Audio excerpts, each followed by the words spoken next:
Maggie, welcome to the Way of Champions. We're so excited to have you on and be one of the first to say congrats on your brand new book. Thank you so much for having me. Yeah, well, this is always an exciting time. Jerry, who's written, I don't know, Jerry, 17 books, and Jerry and I are doing one together now, which would be my fourth, and it's always such an exciting time to get out there and be able to talk about it with the world and everything. So the new book, Better, Faster, Farther: How Running Changed Everything We Know About Women. Congrats, and what was the motivation behind this? Wow. Well, yeah, like you said, it's exciting to start talking about it now because it's been living in my brain for a really long time. And for about, I guess, the past like 6 years, I've been doing a lot of writing on women athletes and coming at that from kind of this more gender equality perspective than, maybe a typical sports writer would. And so, yeah, just sort of like trying to connect those dots between cultural inequality in terms of gender and what we see in sports. And running became this really beautiful way to enter the idea because it is such a basic and universal movement. And yet, over time, women have really been kept out and lied to really about what they're capable of. And that became a really interesting way for me to, just think about the different ways that we see gender inequality showing up. Yeah, and it's interesting because I think running is I love the way you sort of laid out the book, and we'll get into that and the different chapters and whatever, but trace the history of women in running, because running is such a, let's call it, a low barrier entry sport, right? Like, you don't need a team or a field or anything. You just need to put one foot in front of the other and start Right. moving. And so it's really, I think, interesting how it goes. And your first line of the book, and we have an advanced copy, so maybe this changed, but women have always been able to run, but men have been trying to convince us for centuries that we can't. It was such a great first line. I mean, it's sort of like an April is the cruelest month type line. I was like, so that's kind of the theme of the book, and how women have overcome this pressure from society, from saying you physically can't do it, or we don't make any money off it, so why would we let you do it, and everything in between, right? Absolutely. Yeah, there's so many different things, and yeah, it what was interesting to me was I had two kind of moments in mind when I decided to sort of take on running. Was one thing that would come up a lot when I was looking into maybe the history of why women weren't allowed to do certain things still, why there are still inequalities in Olympic events, for instance, is this race that happened in 1928 when there was an 800-meter race and the women were reportedly all falling down and passing out and convulsing. And it was just, afterwards, they didn't have an 800-meter race for women for 40, 50 years. Like, it took so long to overcome these ideas. So that, and then I knew, I think like all of us know the picture now of Catherine Switzer being pushed out of the Boston Marathon, right, by the race director. And in reality, he's actually trying to pull her number off, which I guess is Hmm. a distinction, but still, still, it's pretty striking. So there were a couple moments where I said, if women were literally like physically being stopped from running, what can we learn from that? What's the truth behind that? Because we know now, of course, that they were being told really outright lies about what they were capable of, and Hmm. that, some of this coverage was not true. And so that became a really interesting way for me to kind of like, okay, let's figure out the truth.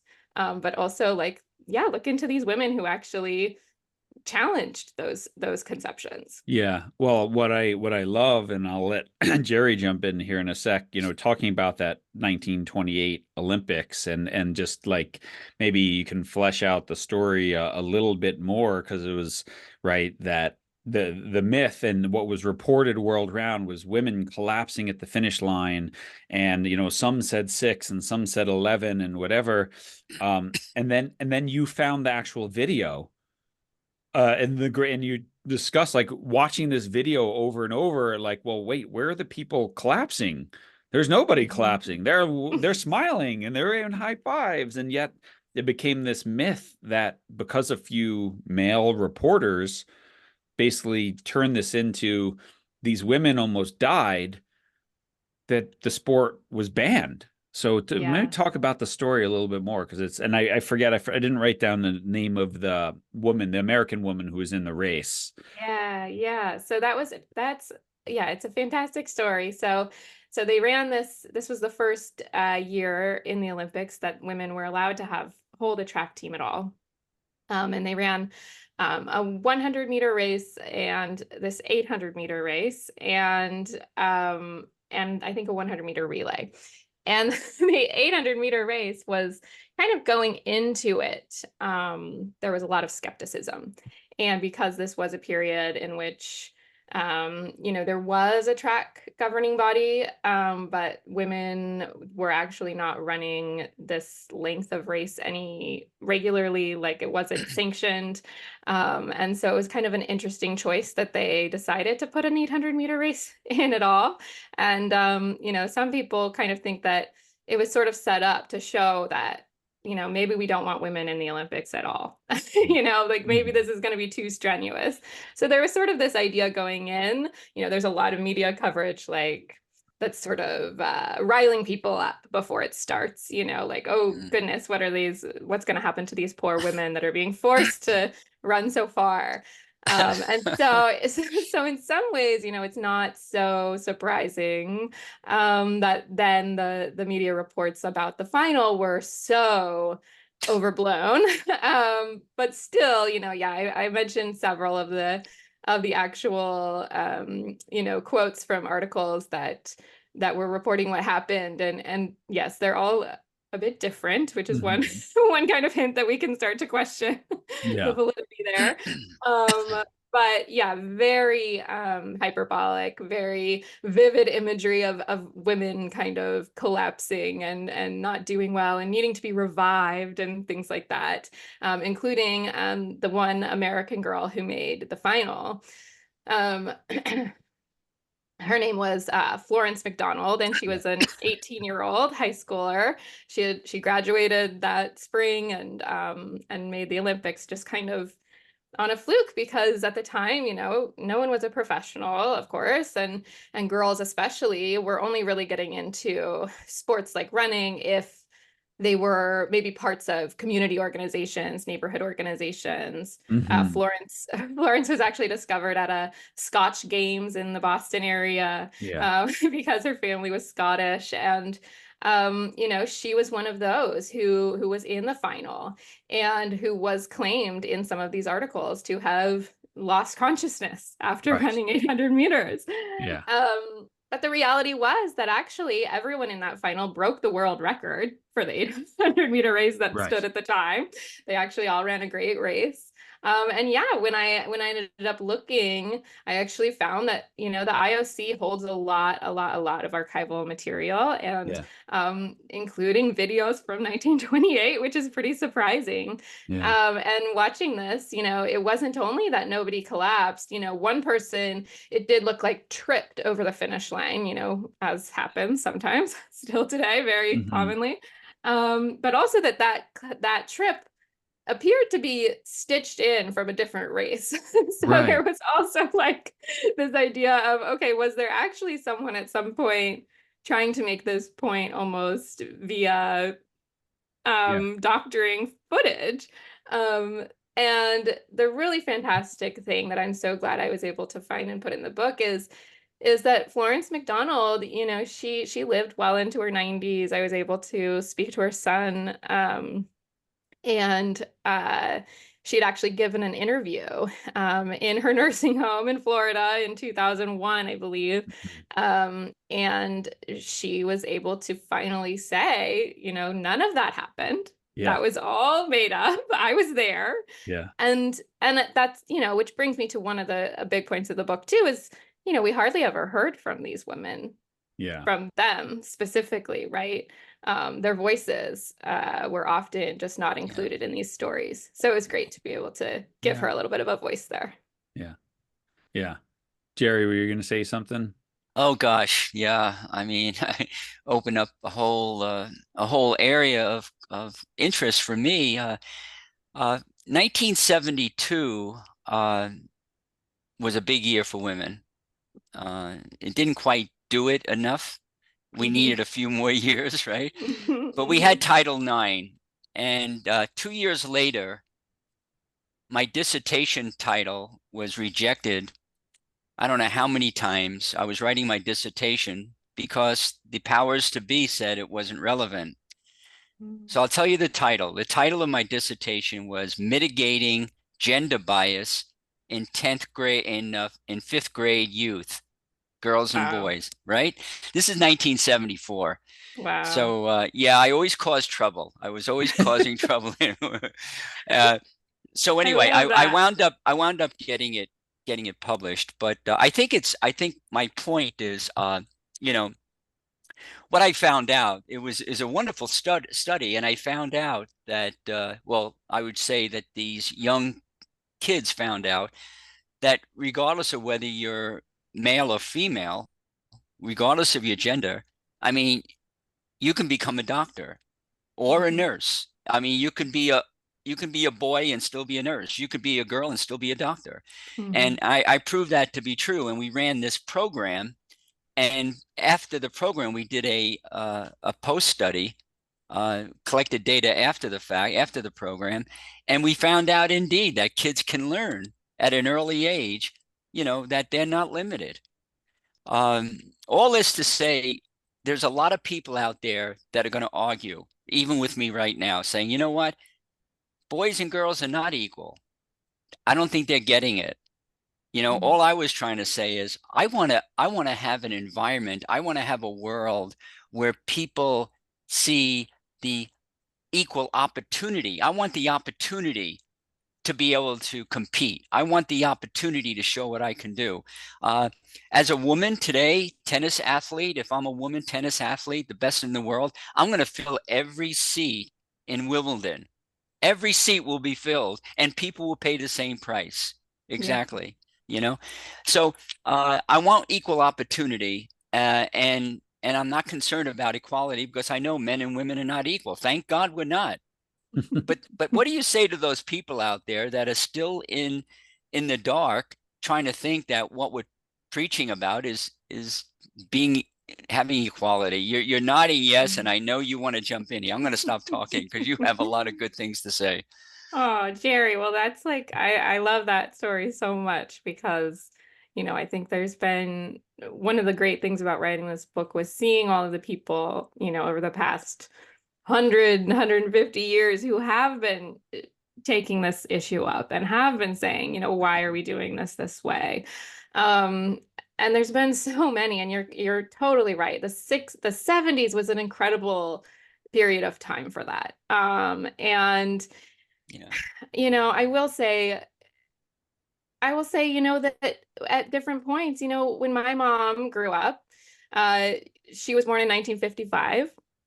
She didn't have Title IX. She didn't have, she was growing up, going to school at a time when girls were told by doctors, by the medical establishment, by sports leagues that they were incapable of doing things, Mhm. right? Physically incapable. You are not capable of running a marathon distance. You're not capable of even running, beyond an 800-meter race. Mhm. That was the accepted truth of the time, and people even rooted that in science, in medicine. And so I will say that between that time and when I grew up in the 90s, I didn't hear that. We're capable of changing what we think, right? And I think, like you said, this isn't about getting rid of gender. I don't want to get rid of gender. I think gender is Hmm. very important. It's a very important part of my identity. And I think a lot of people's, but stereotype, I think, does really hurt us. Hmm. And does really keep us back. Like you said, I mean, you said about the tennis player. You know, yes, the best tennis player in the world, the best woman in the world will absolutely sell out the same number of seats right now as a man. And yet, I just had a friend text me the other night saying, my boyfriend is arguing that any man could beat a woman in tennis. What do I say? You Mhm. know? And it's like, why do we still have these arguments at all? Like, why does it come to our mind that, okay, this woman is a really incredible athlete. She's very elite. Um, but we always want to put a disclaimer on it, right? Like we want to look at if she played a man, it wouldn't be the same. Well, it doesn't really matter because she's not playing men. Um, and we don't, you know, there's so much we still don't know. There's so much we don't know about the human body and human capabilities, right? Well, And you can look back at these points in history of, well, if we didn't know that women could run 800 meters in 1928 until they were given the chance, you know, then what else don't we know? And what else can we embrace as we go forward when we look at what women athletes are capable of?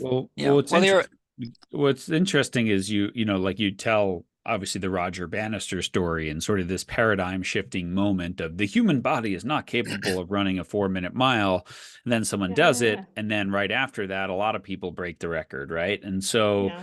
or break the barrier. What are some of these you sort of, you know, what I liked is sort of not more than your titles, right? Not more than 100 meters, and you know, only a mile, and there's no way a marathon. And you know, Mm-hmm. what are some of these seminal moments in women's running that you use, that I think, you know, you're a very good storyteller, and so I enjoyed the stories in this book of the people behind these moments and what it took, all the way back to, if I say her name right, Stamata Ravithi in 1896, the first modern Olympics, saying, I can run a marathon, you know? Yeah, exactly. Yeah, I mean those so the stories that I chose, yeah, were really moments when women did something that was previously thought to be impossible. And starting with Stamata Ravithi, who was a Greek woman who, you know, in 1896, they revived the modern Olympic Games and they held a marathon. This was before, I mean, marathons were not like a race at the time. It was Yeah. just kind of this idea, um, you know, to kind of honor the ancient Greeks. And she was this poor woman, and somehow she got the idea put in her head that maybe if she ran this race, she would get some notoriety, from the I think the king or the president. I'm not sure. I can't remember. Yeah. She would be given maybe like a higher position in society. She would maybe be get some money, because she was a single mother as well. And what's so interesting is that story, right? Again, people didn't know that she ran that race. She did run it. She ran it the day after because Mhm. they tried to keep her out by Yeah. telling her there's going to be a women's race later. Yeah. They lied to her and said, just come tomorrow for the women's race. So she did, you know, and this isn't an athlete, but to know that you can look back and see in 1896 that a woman was capable of going that far. Hmm. And then what, 60, 70 years later, we were still having the argument about it when Bobby Gibb tried to run the race, in Boston. Yeah. And you know, those moments were really the ones that I picked, to show that yes, you know, women were often told one thing, and then proved another. Mm. Yeah, the other piece that I loved was, is the story of Roger Bannister, and that only a few weeks after Roger Bannister broke the 4 minute mile, Deanne Leather, who was also English, and also a young a young student, she broke the 5 minute mile for the first time for women. Yeah. And I just think it was such an interesting story to talk to Deanne Leather's family, about how she really just didn't see herself as that special. She really didn't see herself you know, she wasn't given this like, okay, this will be your identity for the rest of your life. She, you know, she went on and had children and had her own career and yet like she actually was an incredible athlete. She not only broke the 5 minute mile on very little training, because again it was not a sanctioned distance for women, so it wasn't something she was even really being trained for. But also, you know, she lowered that. I think she ended up lowering the record to 4 minutes and 45 seconds by the in within a year. And that's like a pretty incredible feat. Again, because like you're saying, not that not that women are incapable of running faster than that, but because at the time they didn't know they were. You know, Right. if you're being told like this isn't even a sanctioned event and you know, men can run 4 minutes, then how would you know how fast you can run? And so Right. I felt like those moments were really incredible.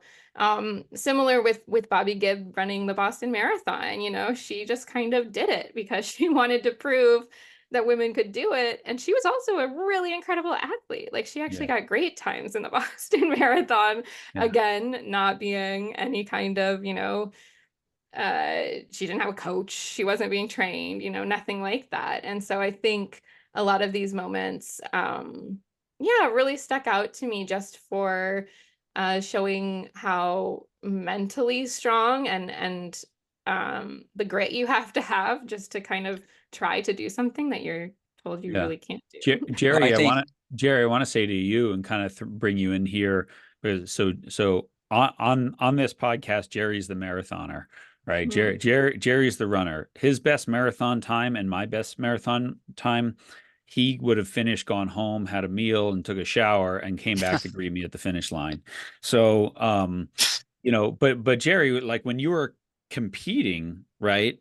Then people were saying a 2 hour marathon is impossible, right? And now we've had someone break that, albeit with pacers and whatever, but the yeah. human body is capable of doing it. And it'll happen when in a race and we have technological advantages.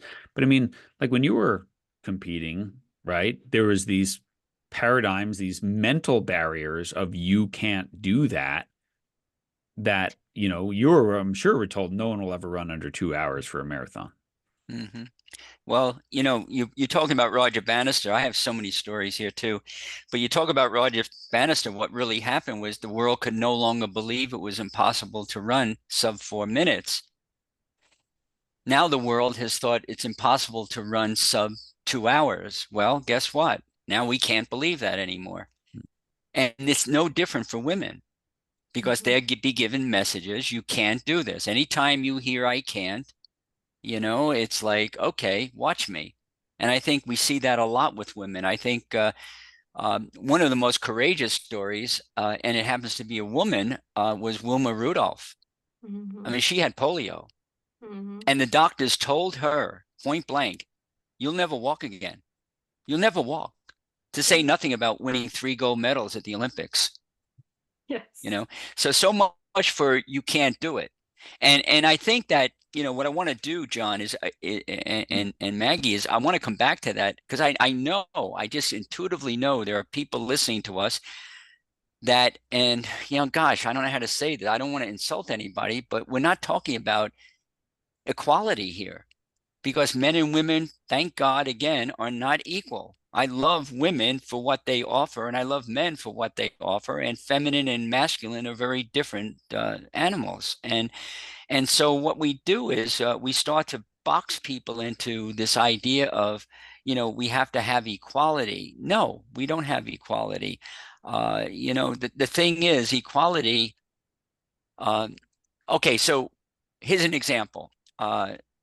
You know, we say, why are women beating men now? So those of you listening, you think men are always beating women, but now women are beating men in ultra distances. Mhm. So we're Mhm. not equal. There's Mhm. something about women that allows them to consistently run faster than men in ultra distances. Now you can fact check that, but I think I'm going to show up as being right. And so we have all these beliefs about the world. And I think when I read your book, the message I come away with, Maggie, is we've got to challenge all these beliefs. I think I forget who it was. Uh, oh, John Lilly, the psychologist who studied dolphins, the most intelligent beings in the world, aside from, well, I don't even want to say human beings these days. But John Lilly once said, beliefs are limits to be examined and transcended. So all of us listening here, we have these preconceived notions like I had at one time. And then I ran a study and found out, you know what, that's not right. And some of those, by the way, in that study, I found out later on that some of those young girls went to med school. That's amazing. Yeah, right. I mean, and Yeah. why did they go to med school? I'd like to believe because we shattered their beliefs that you could be more than just whatever you're doing. And so let's stop looking at the equality piece. Things aren't going to be that way. We want equal opportunity. When a Caitlin Clark, and you all know who she is, right? She's the record holder for most points scored ever by anyone, man or woman. Imagine that. Gets paid $78,000 for her first contract. I'm not talking, okay, so she's getting endorsements, no question about it. But let's talk about just salary. $78,000 she was given as a salary for her first year, whereas any player coming into the NBA, the worst player being drafted, makes 1.5 million. But yet the opportunity for women is she's filling the stadium. It's sold out. The first game in Indiana is totally sold out. It's never been sold out before. Yeah, I mean it's interesting. Maggie, well, first of all, let's go. Maggie, you talk in the book about yeah, we got you. She wanted to respond, I think. We're having a little challenge here.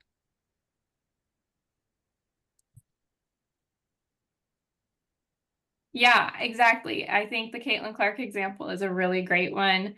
And I think it's one that's, shedding light on this issue that's been going on for a long time, is that just the way that we value, right, what women athletes are capable of is so different from the way that we value what male athletes do.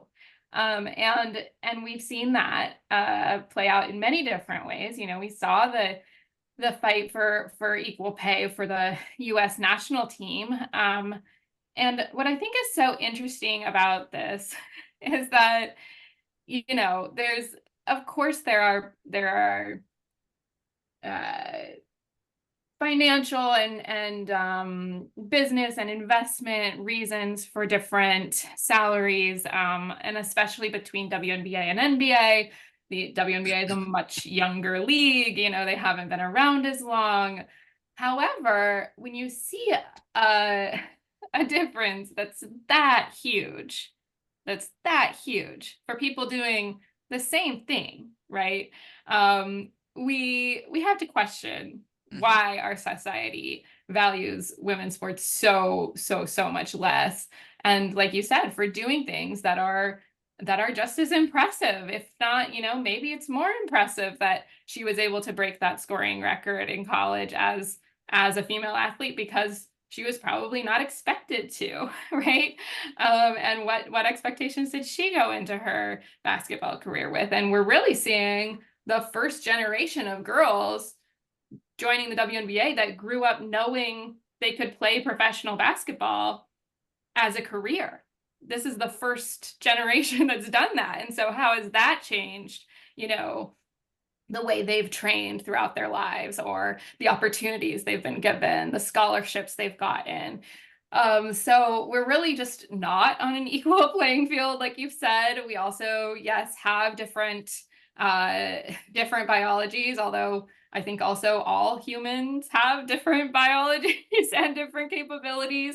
Nobody is, just because they're a man or a woman, going to be able to run a certain race in a certain time. They're just not.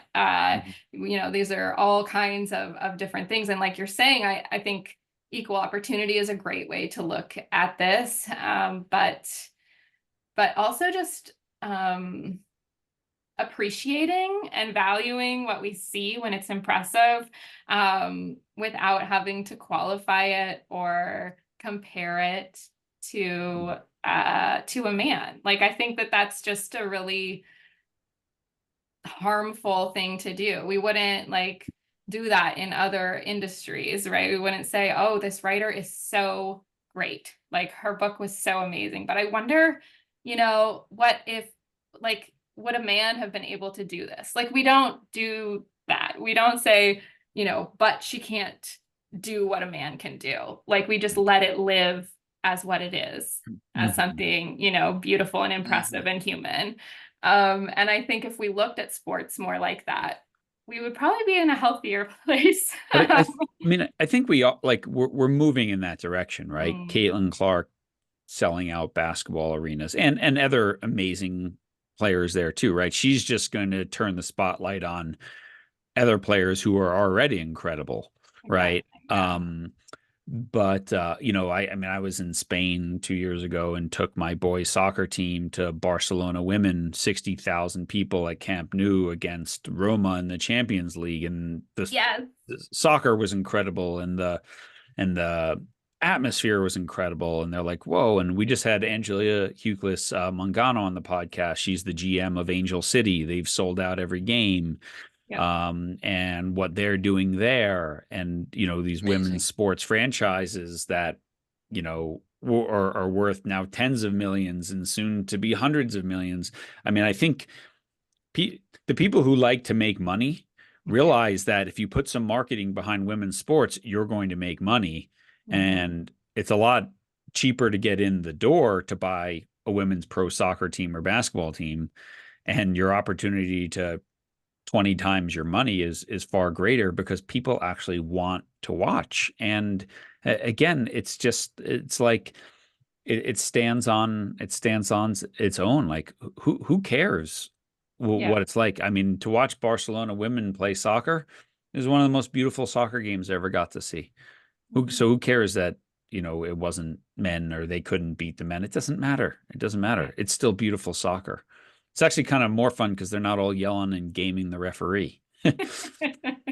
Yes, I actually, one of my dear uncles lives in Phoenix, and he was like an original season ticket holder for the Phoenix Mercury Mm, 25 years ago.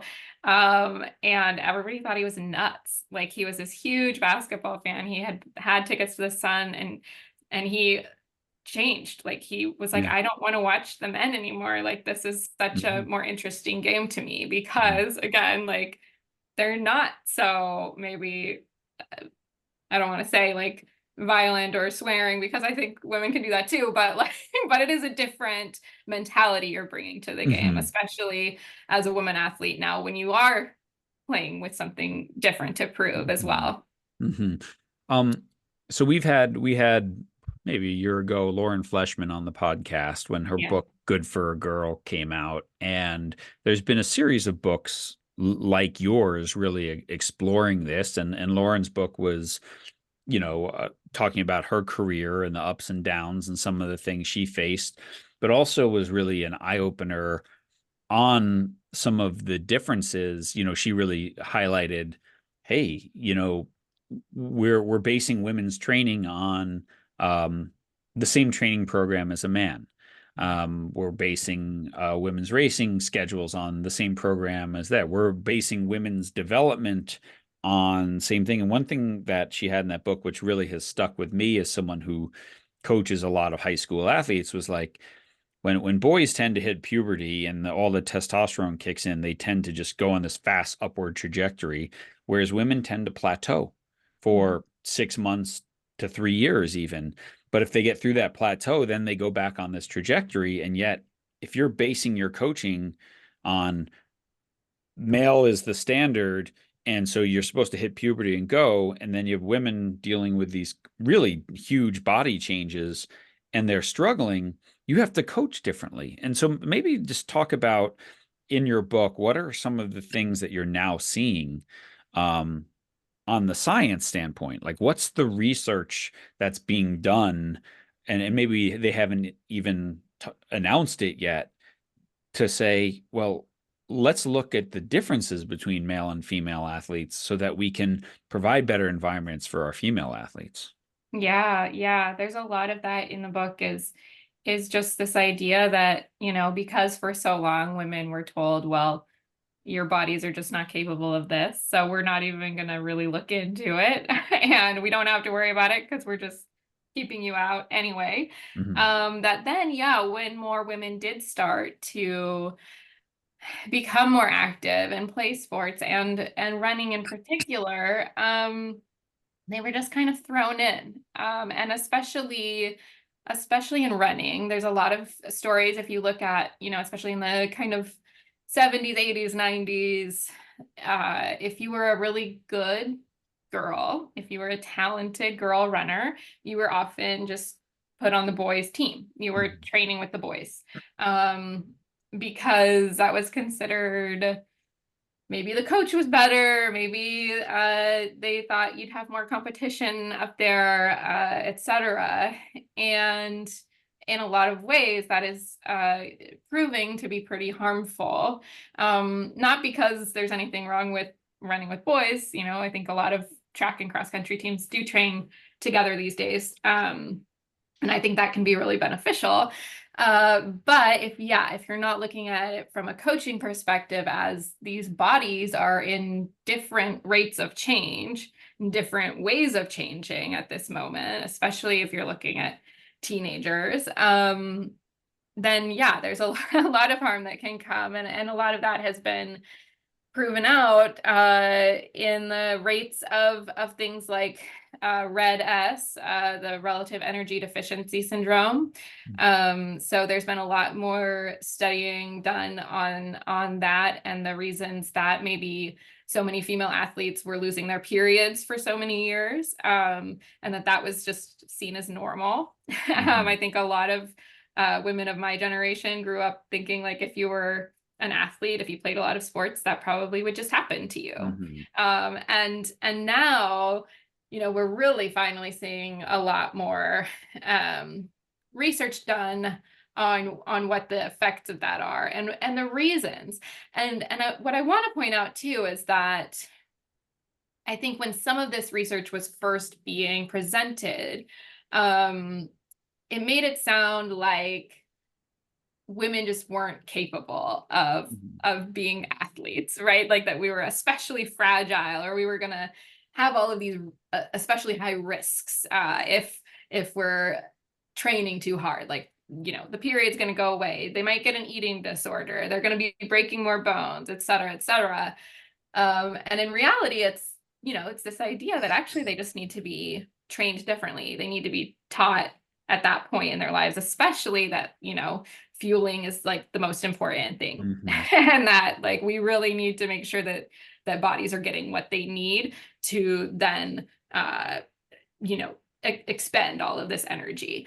And what also is interesting about that is as we've done more research, the scientists and medical doctors who have been doing more research into this have found that actually, all of this science really impacts male bodies as well, and that like we do actually see some of these same signs in boys and athletes who are overextending and not fueling well or getting injured more. And so I think there's also just this idea that focusing on women athletes can also really influence all of us for the better, right? We can learn more about athletes actually if we start looking at what women's bodies need in particular, because sometimes something that we find might actually help all of us. But there's a lot of that is the science that's going on now, and there's also, I will say, just this idea that we need to start actually doing sports science on what will help women athletes perform to their best ability, because so much of that research has just been always done on men. And so it's like that a lot of the athletes kind of complain that to this point, most of the research that's been done is like, well, why are women athletes getting hurt? And are women athletes actually capable of running a marathon and things like that, as opposed to okay, how can we actually like fine tune training to make these women as fast as they possibly can be? And we really aren't quite there yet. Like I think that's really going to be the next step in what we will see coming out of women's athletics. Mm. And I mean, it's interesting because yes, we're studying injuries, right? I just read an article 2 weeks ago about the biggest study on the menstrual cycles and ACL injuries in female soccer players and stuff like that, and really taking a good hard look at that. And so I think that's important. How much do you know of research as well? Because like one of, I think, the work that we do, and Jerry is one of the leaders in the world, is how important the environment needs to be, the coaching environment, the team environment for women. So when we're talking about performance, it's not just physiological, but it's psychosocial as well, and how that environment's different for men, right? Mhm. What gets them to compete their best, feel comfortable. And Jerry, I don't know if you want to make a comment on that before Maggie answers the question, but I think this is a really important part of the research as well, that not a lot of it's been done in sports. They've looked at education and politics and things like that around women competing. But Jerry, any Well, comment? I just will make this comment and then we'll go right to Maggie. But just like in sport, you you you train women can train differently than men. They should be training differently based on their body composure and makeup and what have you. Well, you coach women differently than men. If I'm a coach and I have a group of women, and I've had this women's teams versus men's teams, I go in the locker room, I switch gears because the environment where a woman will perform at a higher level is very different than an environment where a man will perform at higher levels. I go into a man's locker room, they expect to be like kicked in the butt and say, get out there and do it. Come on, and in the women's environment, there's a certain sense of how do they feel, and are they feeling accepted? Are they feeling cared for? Is there more caring involved? And so, yeah, the environment is really, really, really crucial. And I think we have to change our leadership style, not style so much as our approach with females and males. And I'll turn that over Yeah, to Maggie. Maggie, any research in that area that you're aware of? I've read a tiny bit, and I do think, what I've seen is I think I'd love to just double check my studies on this, but I feel like what I've read is that women are often more kind of driven by the team mentality, and that there's this, let's do this for each other, Yeah.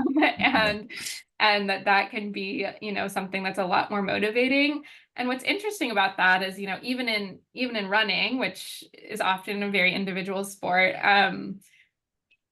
some of these women who have done the hard things, who've broken through these Mhm. barriers, are often thinking about that. Like, I think Mhm. that's what's so beautiful about like Bobby Gibbs' story was she ran the Boston Marathon because she wanted to like improve gender inequality. She Mhm. really said, if I do this, people will see what women can do differently. Mhm. And so I think that there's an interesting impact there in terms of, who are you running for? What are you doing this for? Mhm. I think that there's a lot of maybe, but also I don't want to overemphasize like the difference. Like I think women can also just be really competitive and can Mhm. really like Mhm. want to win. And so I think that, as with everything, and I'm sure that you guys know as coaches that all people are different. Everybody needs a different way of being inspired, right? Mhm. And there's no like one size fits all.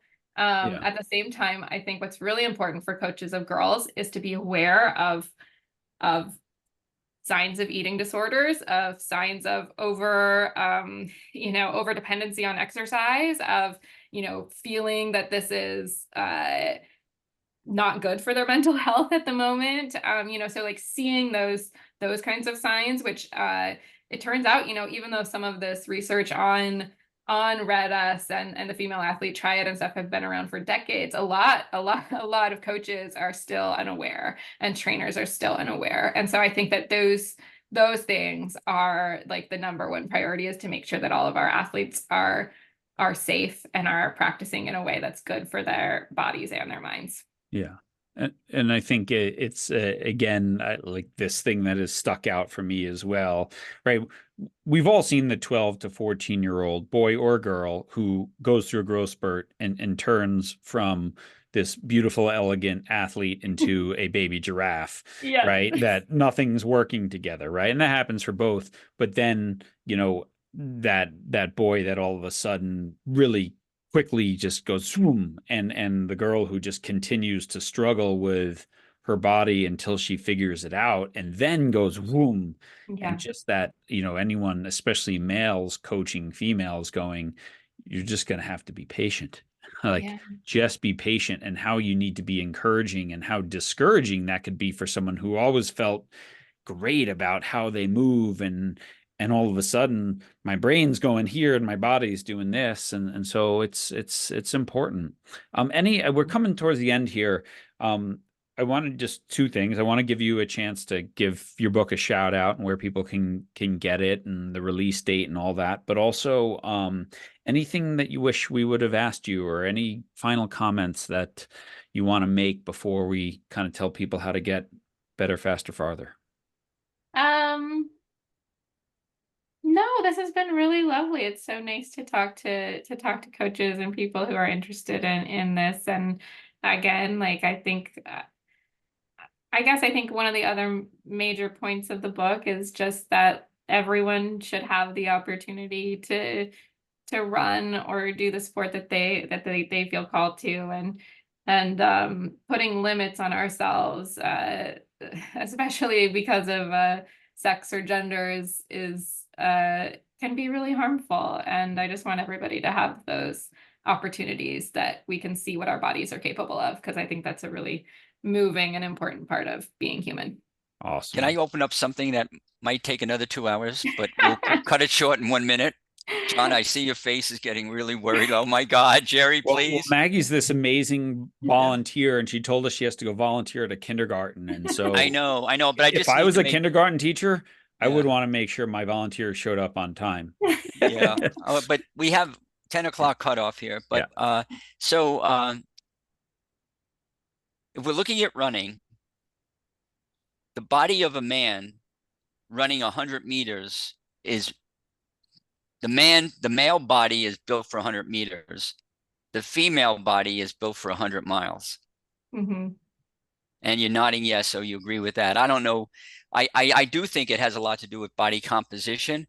So if a male is going to run, the best male and the best woman at the 100 meters, the man's body is more muscular, more explosive, more all of that. That's just the way it is. It's not like we're discriminating. But the women's body, interestingly enough, the reason why I think, and the science behind this, why they're beating men at the ultra distances, is because their body composition, instead of being the muscular explosive, is much more the adipose tissue, or the fat content of the body, which is greater. And from running marathons, I always wish I had a women's body, because at mile 22, because that's when I really needed to kick into my fat supplies, but they weren't there because I didn't train them properly. Whereas with women, you get to 50 to 100 miles, you're running on that fat supply, which is energy. And that's my reason for thinking, like, okay, so men are good at this, women are good at that, but they can both do either or. You know what I mean? So we have equal opportunity, but there are some things we're just not equal at. And that's why I just want to make that distinction. Yeah. I think, but I also I think that it's good to make those distinctions. But it's also good to point out that there's diversity within, right? Like Allison Felix is probably not going to win an ultra marathon. Right. And she's got more explosive. She's got more explosive. Exactly. Yeah. And so we can totally, I think I think that's the other part of the book, is that we can look at biology as something that's more diverse than boiling everyone down into two buckets, right? Right. Yeah. Right. But that we can still also hold that in our minds, that there are these differences. Like it's a complex and a beautiful Yeah. question, and I love treating it that way. So Yeah. thank And you. we didn't get into it, but in the book you talk about Jasmine Paris and the spine race. And then I think you probably finished the book before, what was The the one Barkley, 6 weeks yeah. ago when the woman completed the 5 marathon thing. I don't remember her Yeah, name. that's Jasmine Paris too. Oh, That that's was Jasmine Paris too, yeah, right? Barkley Yeah. marathons. So Yeah, yeah, another she's out there. incredible accomplishment. Awesome. How can people find Better, Faster, Farther? Better, Faster, Farther, How Running Changed Everything We Know About Women is on sale everywhere. You can check it out at your local independent bookstore. You can give it a pre-order if it's before June 18th. Or go check it out. I'll be on the West Coast doing a bit of a tour towards the end of June, so you can find that on my website. Yeah, and that's just your name.com, correct? Yep, MaggieMertens.com. MaggieMertens.com. MaggieMertens.com. Awesome. Well, Maggie, thank you so much for the great book and all your work in this area. And thank you for making the time to join Jerry and I today on the Way of Champions. We truly appreciate you. Thank you so much for having me. Thank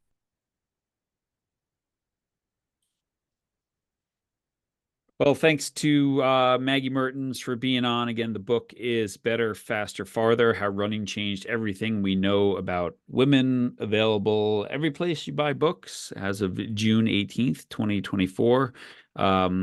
Jerry, that was a fun conversation. It was, and it was like we're just having some tea or something at a coffee shop. She's very energetic with a lot of passion for what she's doing, and didn't care so much about advertising her book, but I'm glad we did. She was more interested in just getting the message across, the Yeah. inner message, without talking. Well, in the book, I talk about, how some authors are like that and they want to sell a book, which I don't blame them. But she was really like totally involved in the message, which I really liked.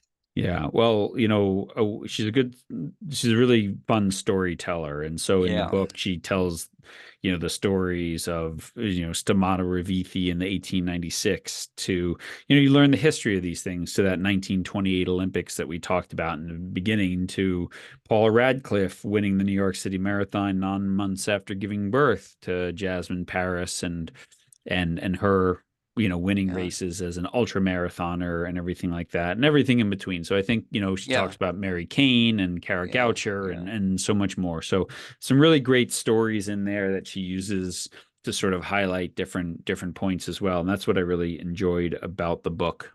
Yeah. And the other thing that I'm picking up on besides the book, the fact that the book was written so close to so many other women who are writing similar books Mhm. is a sign of the times. I think people are realizing, publishers are realizing, you know what? Yeah, they have an ulterior motive. We can sell this book and we can make money on this book, but I really do think that the message is getting out there. Back in the day when I did my dissertation, it was like that went nowhere. People didn't want to buy it. I wanted to sell it, Yeah. And the thing is now you write a book in defense of women and what they need and equality, equal opportunity.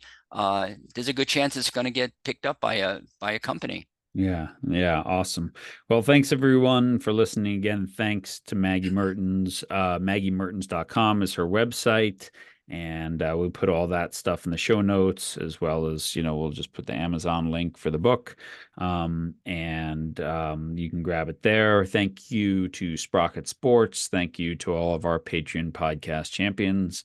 And thank you to all of you who just listen and share this and leave us reviews and go out every day and use your influence for good. We truly appreciate that. So it's Yeah. not Well, neutral, right, well, Jerry? it's never neutral, and that's things you got to remember that message, right? Yeah, awesome. Yeah. Thanks everyone. We'll see you again next week.